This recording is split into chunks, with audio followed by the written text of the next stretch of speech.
नमस्कार दोस्तों, latest we are going to continue nature and significance of management. तो ये nature and significance of management का तीसरा क्लास है। पहला क्लास, दूसरा क्लास हो चुका है।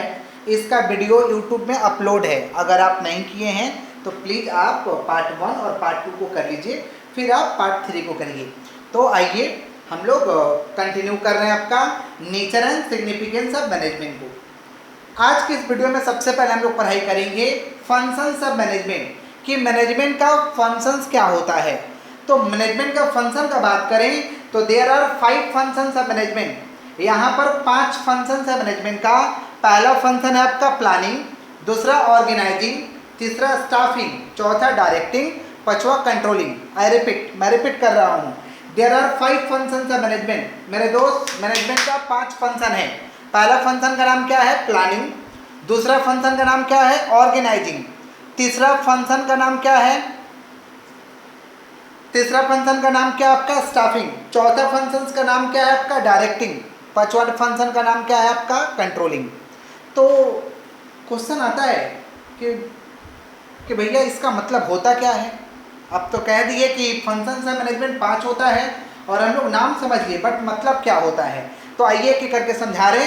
प्लानिंग का मतलब होता है, planning mean thinking in advance. आगे से ही सोच लेना कि हमको क्या करना है, कब करना है, कैसे करना है। समझ पा रहे? जैसे आप कहीं भी जाते हैं या कुछ भी करते हैं तो आप प्लान के अकॉर्डिंगली करते हैं। तो वैसे ही इतना बड़ा मैनेजमेंट चल रहा, इतना बड़ा ऑर्गेनाइजेशन चल रहा, आपको क्या लगता है वहाँ पे प्लानिंग की आवश्यकता है या नहीं? तो आंसर इज यस। हर काम को करने के लिए प्लानिंग की आवश्यकता है। तो पहला क्या? Planning means thinking in advance, what to do, कि करना क्या है। समझ पा रहे? How to do, when to do, by whom to do, से क्या कहेंगे आपको? प्लानिंग।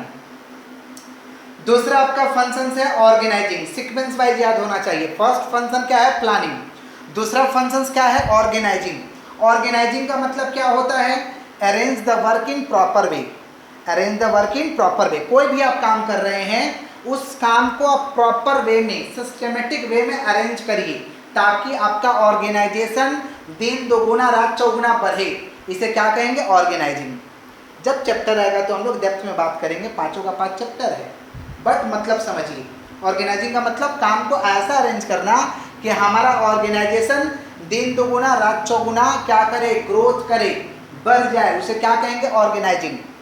तीसरा आपका स्टाफिंग। स्टाफिंग को अगर एक वर्ड में बात करें यानी मैन पावर। स्टाफिंग आपको क्या देगा जी? Manpower. और मैन पावर एक ऑर्गेनाइजेशन का क्या होता है?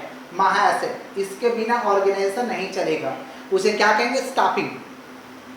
प्लानिंग हो गया कि भैया करना क्या है, सोच लिए, उसको प्रॉपर वे में ऑर्गेनाइज कर दिए, उस काम को करेगा कौन? स्टाफिंग। अब जरूरी क्या है? डायरेक्टिंग, कि भैया काम को कैसे करना है ये बताने का भी तो लोग चाहिए हमारे पास ना। डायरेक्शन इशू करने वाला भी तो लोग चाहिए। डायरेक्टिंग माने बताना कैसे काम को करना है, डायरेक्शन देना, इसे क्या कहेंगे? डायरेक्टिंग। और लास्ट फंक्शन क्या है? कंट्रोलिंग।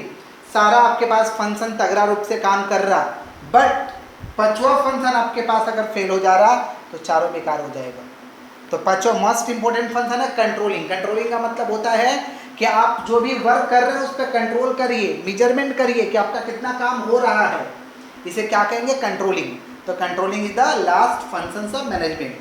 तो अगर पूछा जाएगा आपसे फंक्शंस ऑफ मैनेजमेंट तो क्या बताइएगा? There are 5 functions of management. साथ में बोलिएगा। पहला क्या है? प्लानिंग। दूसरा क्या है? ऑर्गेनाइजिंग। तीसरा क्या है? स्टाफिंग। चौथा क्या है? डायरेक्टिंग। पांचवा क्या है आपका? कंट्रोलिंग। क्लियर है? अब आगे बढ़ रहे हैं हम लोग। Pots curve. पॉट्स कर्व को लुथर गुल्लक ने दिया था। पॉट्स कर्व का पहले ये फुल फॉर्म समझते हैं कि भाई फुल फॉर्म क्या है। P refers to planning, P refers to planning, O refers to organizing, D refers to directing, S refers to staffing, CO refers to coordination, R refers to reporting, B refers to budgeting. I repeat, pots curve को किसने दिया था जी? Luther गुल्लिक। Pots curve को किसने दिया था? Luther गुल्लिक। बहुत बार question पूछा गया है। पॉट्स कर्व को कौन दिया था? लुथर गुल्लिक। फुल फॉर्म पूछा जाता है आपसे। P रेफर्स टू क्या बोलेंगे इसको? P को क्या कहेंगे? P stand for planning, O stand for organising, D stand for directing, S stand for staffing, CO stand for coordination, R stand for reporting, B stand for क्या कहेंगे आपका budgeting, तो इसे क्या कहेंगे आपका कॉट्स कर्व। क्लियर है। अच्छा, मैं पहले ही क्लास में समझा दिया था कि मैनेजमेंट साइंस भी है और आर्ट भी है, क्योंकि पीटर ड्रकर का कहना था। तो मैनेजमेंट साइंस कैसे है, आइए हम लोग सिद्ध करते हैं। देखिए, साइंस में जो भी दिया जाता है, आप जो भी साइंस में दिया जाता है वो आफ्टर एक्सपेरिमेंट, काफ़ी नॉलेज के बाद में, एक्सपेरिमेंट करने के बाद में साइंस में हम लोग देते हैं। वैसे ही मैनेजमेंट कैसे साइंस हुआ, तो मैनेजमेंट क्यों साइंस है, क्योंकि साइंस में जो लक्षण होता है वो मैनेजमेंट में भी अवेलेबल है, इसलिए हम क्या कहेंगे कि मैनेजमेंट एक साइंस है। जैसे साइंस को करने के लिए क्या चाहिए, systematised body of knowledge, experimentation चाहिए, और जो साइंस में बन गया वो यूनिवर्सल वैलिडिटी रखता है, हर जगह अप्लाई होगा। तो वैसे ही भैया मैनेजमेंट है, मैनेजमेंट को करने के लिए भी सिस्टमेटाइज्ड बॉडी ऑफ नॉलेज चाहिए, और इसके लिए तो 30-30 साल एक्सपेरिमेंट चला। हेनरी सोल ने 30-30 साल एक्सपेरिमेंट किया, तो एक्सपेरिमेंटेशन तो है ही। और यूनिवर्सल वैलिडिटी, मैनेजमेंट हर जगह अप्लीकेबल है, आपके ज़िंदगी से लेकर के, आपके बिजनेस से लेकर के, आपके व्यापार तक, आप हर क्षेत्र में चल जाइए, मैनेजमेंट का कौन सा एप्लीकेशन है, कौन सा यूजेज है, यूनिवर्सल वैलिडिटी। आप कहीं भी चले जाइए, आप क्रिकेट के मैदान में चले जाइए, आपको क्या लगता है वहाँ पे मैनेजमेंट नहीं है? अगर मैनेजमेंट नहीं होता तो मारा पिटी तहलका मच जाता है। जैसे हमारे देश में क्रिकेट के मैदान में भीड़ होता है, कौन कर देता है? पब्लिक क्रिकेटर को देखने के लिए, तो वहाँ पर मैनेजमेंट रहता है, सब ठीक ढंग से चलता है। तो ये कौन सा एप्लीकेशन है जी? Universal validity. समझ पा रहे हैं किसका बात कर रहे हैं हम लोग? Management as a science. तो मैनेजमेंट क्या प्योर साइंस है? नो, मैनेजमेंट इज अ कौन सा science? Social science. It is not a pure science but it is a social science. तो मैनेजमेंट को साइंस बोल सकते हैं क्योंकि साइंस को करने के लिए सिस्टमेटाइज्ड बॉडी ऑफ नॉलेज चाहिए, एक्सपेरिमेंटेशन चाहिए, और आपका क्या चाहिए? Universal validity. वैसे ही मैनेजमेंट को करने के लिए भी 3 चीज़ का होना जरूरी है। Systematised body of knowledge, knowledge तो होना ही चाहिए, ओन थ्योरी का, खुद का थ्योरी होता है, खुद का प्रिंसिपल होता है। एक्सपेरिमेंटेशन, भैया मैनेजमेंट में 30-30 साल एक्सपेरिमेंट चला, हेनरी सोल ने किया था। और यूनिवर्सल वैलिडिटी, ये सब जगह अप्लीकेबल, साइंस सब जगह अप्लीकेबल है, तो मैनेजमेंट भी सब जगह